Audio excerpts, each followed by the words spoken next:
All right, guys, so one of the major parts of learning how to drive is that you have to not only be able to insure a car, which we're going to talk about later today, but also you have to be able to get a car in the first place, right? Which is kind of a big deal, obviously, buying your first car. Remember on the first day of class, we talked about how your first car is always going to be something you remember, something that you'll probably name, something that you'll tell your kids about someday. But the actual finding of a car is quite a process, and for most people, it really sucks. It's not fun to actually go car shopping.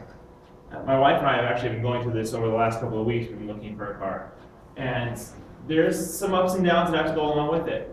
And coming from a car salesman perspective, trust me, there are plenty of tricks of the trade that you guys need to be armed with, and if not, you could find yourself out in the cold. Literally, it's cold. So, during this, I want you guys to understand and to know what you need to be looking for, where you need to be looking, and how you need to be looking for a car.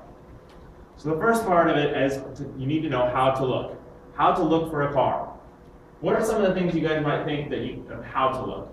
What do you think you should be looking for? What? What was that? Shiny rims. Shiny rims? If If it's neat, If it safe. runs. Okay, that's true. Runs. Good. Headlights. So you guys are already starting down that road of knowing what kind of things of how to look. You need to be patient is the first and foremost aspect of looking for a car. You need to be able to be patient. Because it's not going to be easy. And it's not going to be fun for a lot of reasons. You need to be able to be patient and persevere through some of the hardships and some of the struggles that are going to be involved in finding the right car. Not just finding, you can find a car anywhere, but this is about finding the right car. You also need to make sure that you're persistent. Be persistent through this whole process. Because there's going to be times where you're going to want to give up. There's going to be times where eventually you'll just see a car and be like, fine, just buy it, Mom, I don't care. Just be persistent no matter what happens. Especially if you end up working with a car salesman, don't back down. Put up your guns and know what you want and stick to it. Don't let them give you something that's going to be a piece of crap. Study things out ahead of time. The worst thing you can do when you go car shopping is be ignorant. Because as soon as you are, that car salesman is going to eat you alive. Make sure that you know ahead of time what it is that you're looking for. Things like rims or gas mileage or how old the car is, what type of car it is, what kind of things you're looking for. Know ahead of time what you are looking for. Go armed as much as possible. Go with confidence. Again, all the things in life have to do with confidence. We've talked about this before. And again, from a salesman's perspective, we know when you're not. We know, we can smell the fear on you, I promise. And when we can smell that fear, we pounce on it. If you can be confident in what you're buying, we'll back down. We'll give you what we want because we want your business. But you have to be able to be confident in that, in what you want. Now, where should we be looking? Where are some places that your parents have gone to be able to look for a car? Carfax. Carfax? Online? Where online? Craigslist, that's a good one. We'll get to that in a sec. Where else? Uptown. Okay, you can go to a car dealership. That's always the first one that comes to most people's mind, right? Going to a car dealership. That's where they have lots and lots of cars.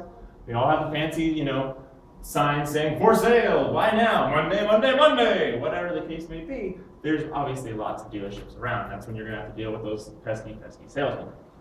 Cars.com is one of the biggest websites online for finding a car.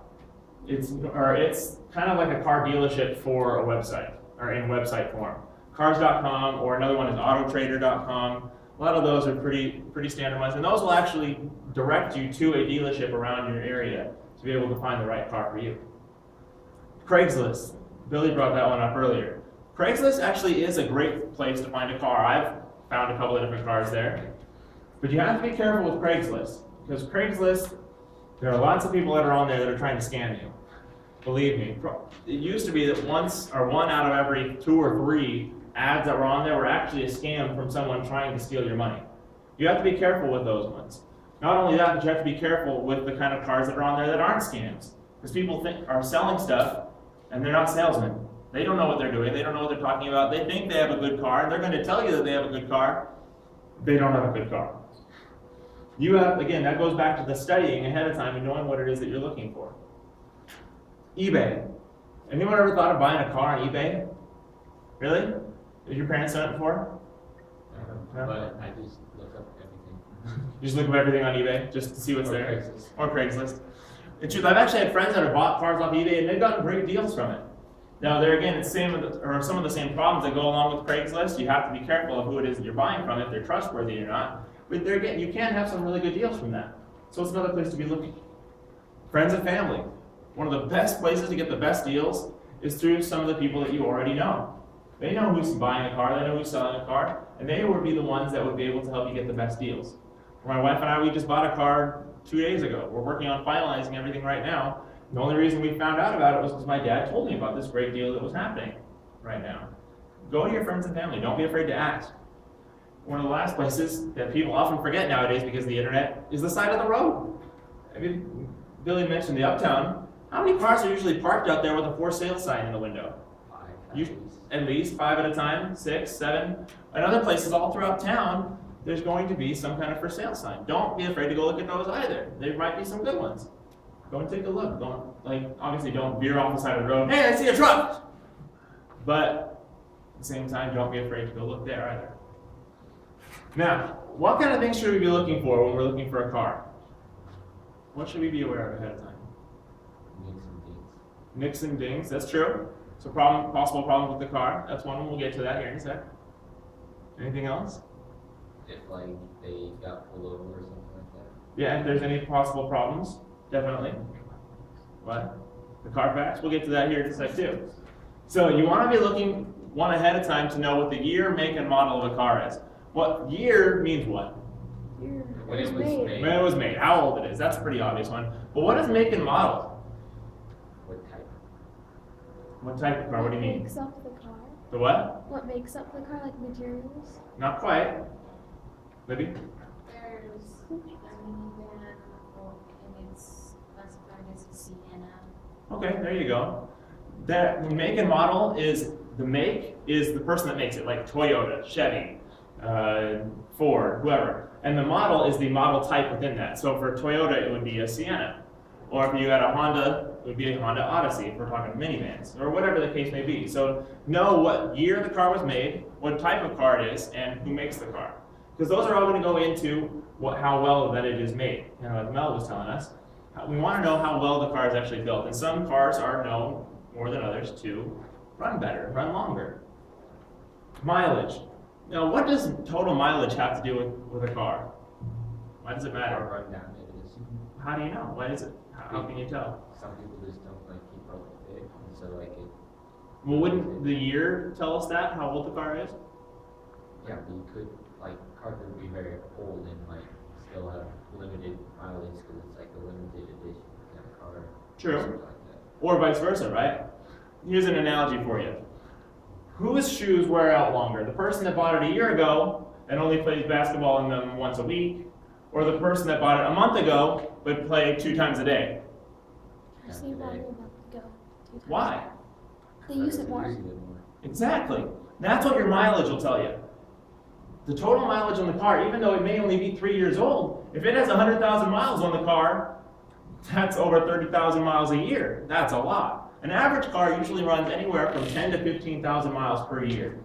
So if you know how old the car is, you can kind of divide 10 to 15, see if it's in that range, or figure out exactly how many miles it has been running. See if it's a little high. We want to make sure that we're getting a car that's been or hasn't been overused, kind of like those tennis shoes or basketball shoes that have been used too much. Warranty. Is the car still going to be under warranty? A lot of new cars will still have that warranty available to you. That helps to cover things that might break down that the company will still help to get fixed free of charge. Are you wanting a new or used vehicle? That's a big one that people have to realize within themselves. And to be perfectly honest, from a salesman perspective, again, my advice to you would be, don't buy a new car. Not for a long, long, long time. If you are so well, financially justified in buying a new car, if you can afford it, great. But that would be a very few amount of people. Bill Gates, he can do it. Okay? Donald Trump, he probably can too.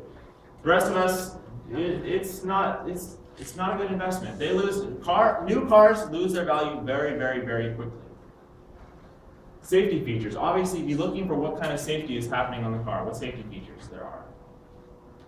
If you're looking for potential risks that Billy was talking about earlier, what parts, dings, dents, parts falling off, mufflers being a little too loud, if the engine having some kind of weird clicking or whizzing or high squealing noise, whatever the case may be, always make sure you're looking for potential risk. Value of the car. How do we determine the value of the car? How do you know? Where can you look? Age, mileage, that's true. But how do you know? I mean, not all of us have the exact book with us all the time to be able to tell. Actually, most of you do. Yeah, most of you have a smartphone, right? If you go to kbb.com or the Kelley Blue Book, that's one of the major determiners of value on a car. It will tell you what you should be paying for a car, or what a good idea is that you should be paying for a new or used car, whatever the car is.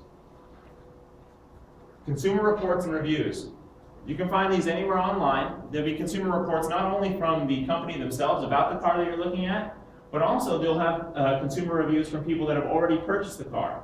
People that have been driving around for a while and said, yeah, I really liked it, I enjoyed this, but this went wrong with it.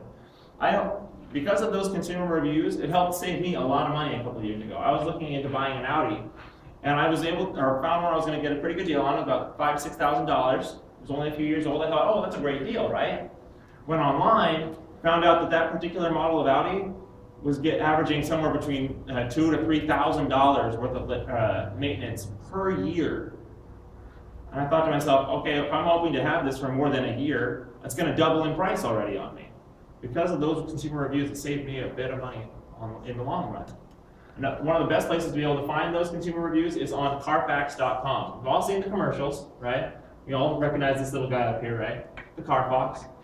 Carfax really is a great place to go. It'll tell you everything that's happened to that car, every time it's gone in for maintenance, every time it's had a damage, every time it's been in a collision.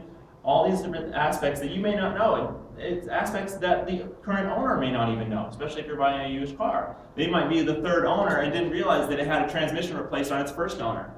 Carfax will tell you that. Now this little fox here, he's going to tell you a story about one time that he helped somebody out.